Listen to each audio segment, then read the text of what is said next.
बिस्मिल्लाहिर्रहमानिर्रहीम। अस्सलामुअलैकुम viewers, welcome back to my YouTube channel cattle care.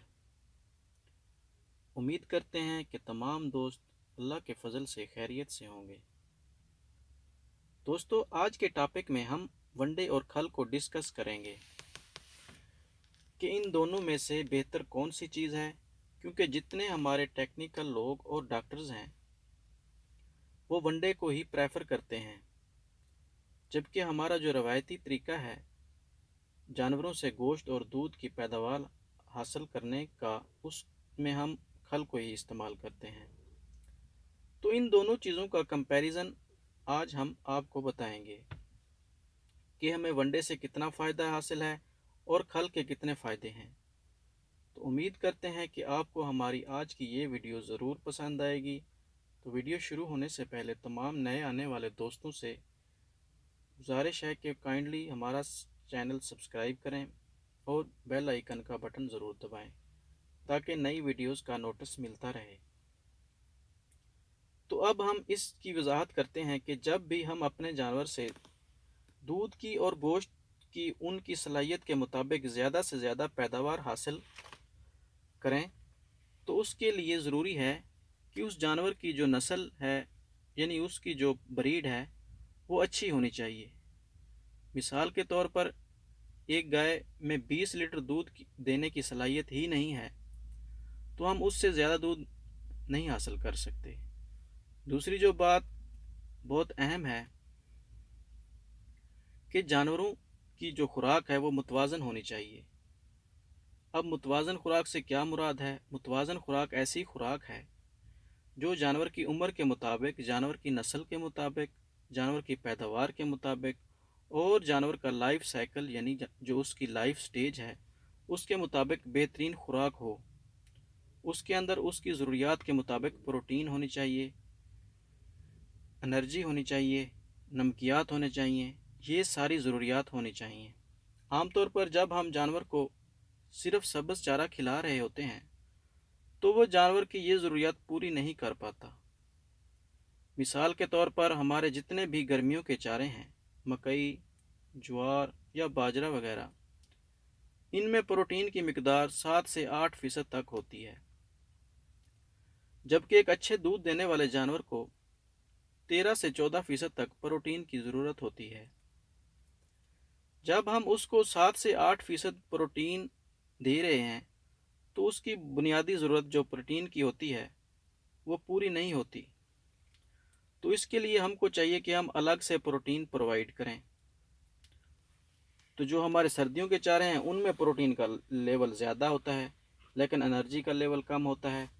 तो इसके लिए हम एनर्जी और प्रोटीन की कमी पेशी को पूरा करने के लिए वंडा इस्तेमाल करते हैं। वंडा एक ऐसी ग़िज़ा है जिसमें जानवर की ज़रूरत के मुताबिक प्रोटीन, जिसको हम सीपी लेवल भी कहते हैं, उसकी एनर्जी और उसका टीडीएन लेवल, उसके बाकी नमकियात और विटामिन उसमें ऐड की होती हैं। उसकी जानवर के जिस्म के अंदर हज़म होने की सलाहियत बहुत ज़्यादा होती है। खल बेसिकली वनडे में भी इस्तेमाल होती है, लेकिन वो सिर्फ प्रोटीन का सोर्स है। उससे जानवर की एनर्जी की या बाकी जो ज़रूरियात हैं वो पूरी नहीं होती। तो जानवर की तमाम ज़रूरियात, एनर्जी और प्रोटीन की ज़रूरियात पूरी करने के लिए हमें चाहिए कि हम वंडा ही इस्तेमाल करें। एक तो खल के कुछ मुज़र असरात हैं। जब हम खल जानवर को खिलाते हैं तो उसमें हमेशा टॉक्सिन का लेवल ज़्यादा होगा। तो जब हम जानवर को मुसलसल टॉक्सिन यानी फंगस जानवर के दे रहे हैं तो उसकी जानवर की सेहत पर क्या असरात होंगे? इससे जानवर के अंदर टॉक्सिन की मिकदार जब ज़्यादा होगी तो दूध की मिकदार भी कम होगी और जानवर में थनों के प्रॉब्लम भी आएंगे, यानी मिस्टेटिस वगैरह। इसके अलावा जानवर की अपनी सेहत के हवाले से भी नुकसानदेह है। इसके मुकाबले में अगर हम वनडे को देखते हैं तो वनडे की जो हज़म होने की शरह है वो ज़्यादा है।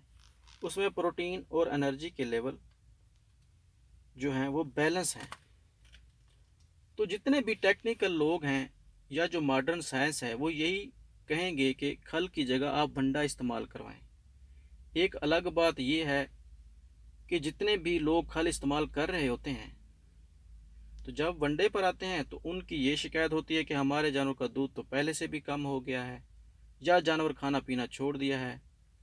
تو اس کے لیے ہمیں چاہیے کہ جب ہم اپنے جانور کی خوراک چینج کریں ایک پیٹرن کے تحت چینج کروائیں، تو کبھی بھی جانور کی خوراک اچانک چینج نہیں کرنا چاہیے، کیونکہ جانوروں کا جو معدہ ریومن ہے اس میں مائکرو فلورا ہے جو اس کی خوراک ہضم کرنے میں مدد کرتا ہے۔ تو جب ہم اچانک سے خوراک چینج کرتے ہیں تو وہ مائکرو فلورا سارا ڈسٹرب ہو جاتا ہے اور جانور میں ہضمے کے مسائل ہوتے ہیں اور اس کی وجہ سے پیداوار میں کمی ہو جاتی ہے۔ تو آپ ہمیشہ جب اپنے جانور کو کھل سے ونڈے کی طرف لائیں تو آپ اس خوراک کو آہستہ آہستہ تبدیل کریں گے۔ مثال کے طور پر آپ نے جانور کو 3 کلو ونڈا کھلانا ہے تو پہلے دن آپ اس کو 1 پاؤ کھلائیں گے، پھر آدھا کلو، پھر 3 پاؤ، پھر کلو، آہستہ آہستہ 3 کلو تک لائیں گے۔ کم از کم 10 سے 12 دنوں میں ونڈے میں لے کے آئیں گے۔ اب یہ بتا دیں کہ آپ نے ونڈا کھلانا کتنا ہے۔